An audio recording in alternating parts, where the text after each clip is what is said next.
L'invité de Béatrice Rulle ce matin, 6 minutes avec Vincent Maître, candidat du centre au Conseil des États. Béatrice. Bonjour Vincent Maître. Bonjour. Merci d'être sur Radio Lac ce matin. Il n'y a pas de fatalité à la hausse constante des primes d'assurance maladie, à condition de prendre les mesures nécessaires et d'aller contre les intérêts catégoriels de ceux qui vivent sur le dos d'un système devenu insoutenable financièrement. Qui écrit cela, Vincent Maître ? Probablement mon président de parti ou quelqu'un du centre. Probablement vous. Dans le temps, comme voilà, quand on oublie ses voyez. propres écrits. Pas de fatalité, vous dites, mais tels des moutons allant à l'abattoir, nous attendons demain le coup près de cette hausse. Mais tout le monde nous dit qu'il faut faire quelque chose, mais personne ne fait rien. Il n'y a peut-être pas de fatalité, mais de la résignation, si ce n'est un manque de courage politique sur la question. Très vraisemblablement, et puis je dirais une espèce de conjonction d'intérêts qui s'opposent. Lorsque vous entendez les acteurs de la santé et que vous leur demandez finalement qui de mieux que vous-même pour régler la situation, chacun vous dira que c'est la faute de l'autre. Quand vous posez la question à un assureur, il vous dira que c'est les médecins. Quand vous posez la question à un médecin, il vous dira que ce sont les assurés qui consomment trop, etc., etc.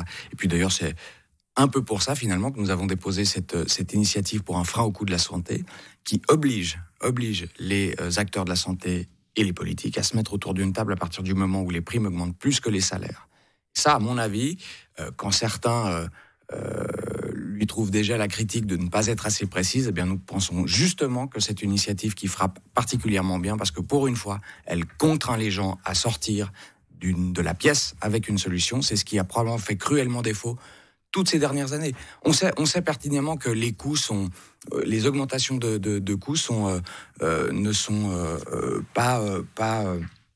C'est inéluctable, on sait que ça va augmenter. De toute façon. Il y a des études très claires, très précises qui le démontrent. On pourrait déjà chaque année, maintenant, économiser près de 6 milliards par année sans toucher d'un iota à la qualité des soins. Et il y a le PS qui demande aujourd'hui une proposition très concrète, le retour du paiement des primes en fonction du revenu. Vous en pensez quoi ? Je pense que la question peut effectivement Seuls les couples sans enfants avec 250 000 francs bruts de revenus seraient impactés. Tous les autres y gagneraient. Ça fait rêver.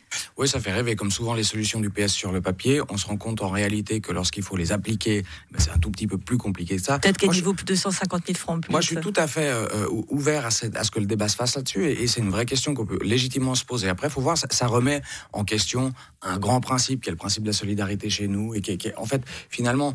Vous avez l'impression que ce système est solidaire, là, actuellement, très honnêtement ? Actuellement, il ne l'est plus, ou il l'est en tout cas via l'État, parce qu'aujourd'hui, il y a un tiers des Suisses qui touchent des subsides. Quasiment 45% à Genève. Exactement, c'est 5,5 milliards par année qui sont alloués par l'État à des gens qui n'ont tout simplement plus les moyens de payer leurs primes.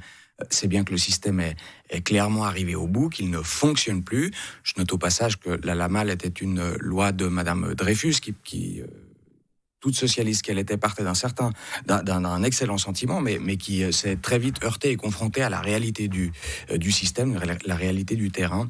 Et puis, objectivement, n'importe quel juriste, et pardon pour cette digression, ce mauvais réflexe professionnel, mais n'importe quel juriste qui lit la LAMAL voit que c'est une loi qui ne peut pas fonctionner. La concurrence entre les assureurs qui pourtant serait garante d'une qualité améliorée et surtout de prix à la baisse. Et cette concurrence ne peut tout simplement pas exister.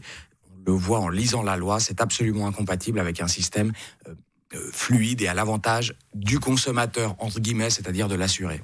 Vous dites vous-même que Genève n'est pas entendue à Genève. Vous avez été conseiller national pendant 4 ans. Qu'avez-vous fait pour inverser cette tendance ? Pour inverser la tendance que Genève soit entendue, globalement. Alors concrètement, il y a des petites choses toutes simples, ne serait-ce que commencer par avoir renforcé les liens avec... Vous savez que le canton de Genève a des lobbyistes, a 3 employés qui sont à Berne et qui font un travail de sensibilisation, de lobbying au sens... Distribue de la longeole. Pardon ? Et distribue de la longeole. Non, mais c'est des gens extrêmement importants parce qu'ils font comprendre les intérêts de Genève à Berne.